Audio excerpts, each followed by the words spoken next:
అక్కడ పరమేశ్వరుడి దగ్గర ఒక సాలెపురుగు ఆయనపై గూడు కట్టేదిట. అడవుల్లో సాలీళ్ళు అంటే అంత ఉంటుండేది, మామూలు కదా. శివుడి మీద ఎండుటాకులు పడకూడదని పెద్ద గూడు అడ్డంగా కట్టిందిట. ఒక ఏనుగు శివుడికి అభిషేకం చేయడానికి వచ్చి ఈ గూడు అడ్డంగా ఉందేమని తీసింది. దానితో కోపం వచ్చి సాలీయుడు దాని తొండంలోకి వెళ్ళిపోయి అక్కడ కొరకడం మొదలుపెట్టింది.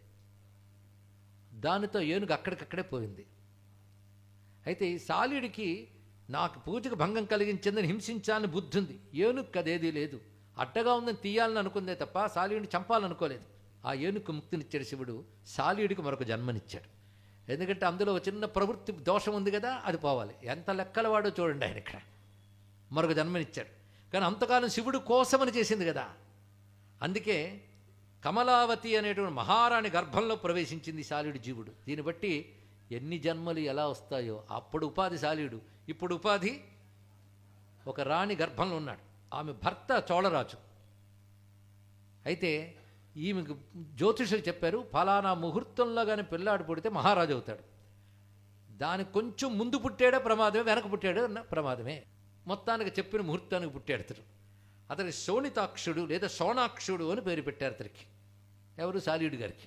కానీ గర్జన్మల సంస్కారాలు ఉంటాయని తెలుసుకోవాలి. ఇతడు బుద్ధి పోలే. పూర్వజన్మలో ఏ స్వామికి తాను సాలి గూళ్ళు కట్టాడో ఆ స్వామికి ఆలయ నిర్మాణం చేయాలనుకున్నాడు. చూడండి ఇక్కడ. అప్పుడు గూళ్ళు కట్టాడుగా, ఇప్పుడు గుళ్ళు కడుతున్నాడు, అంతే తేడా.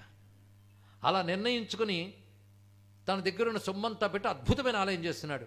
చిత్రం ఏంటంటే ఆలయం లోపలి భాగాలు పరివారాలు అన్నీ అయిపోయాయి, కానీ 7 ప్రాకారాలు కట్టాలనుకున్నాడు. కొన్ని అయ్యే. ఒక ప్రాకారం కట్టడానికి డబ్బు సరిపోలేదు, అసంపూర్ణమైపోతుంది మందిరం. చాలా బాధపడుతున్నాడు. అంతవరకు పనిచేసిన కూలీలకి ఇంకా పని లేదని చెప్పడానికి మనస్కరించలేదు, డబ్బా ఇవ్వలేడు.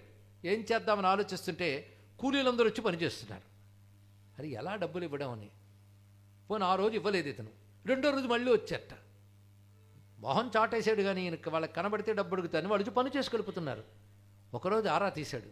మీరు ఇలా వచ్చి ఏం చేస్తున్నారు అంటే, మీరు ఇక్కడ ఒక వ్యక్తిని నియమించేట, అతను మీరు రోజు ఈ మండప నుంచి సాయంకాలంకి వచ్చేటప్పటికల్లా కూలీ ఇస్తానన్నాడు. ఏమిటా కూలీ అంటే విభూతి ఇస్తున్నట్టు ఒక్కొక్కరికి. వాళ్ళ విభూతి తీసుకోవడగానే బంగారం అయిపోతుంది. ఎంత లెక్క అంటే ఎవడు ఎంత పని చేసేవాడు దానికి తగ్గ బంగారం. విభూతి మాత్రం అంతే, చేతిలోకి వచ్చేటప్పుడు పరికి తగ్గ బంగారంగా మారిపోయింది. ఇలా మొత్తం చేశాడు. ప్రాకారం పూర్తయిపోయింది, ఆలయం పూర్తయింది. ఇంతవరకు ఆ విభూతి భిక్ష ఇచ్చిన వాడు ఎవడంటే ఆ జంబుకేశ్వరుడే వచ్చి ఆ విధంగా చేశాడు.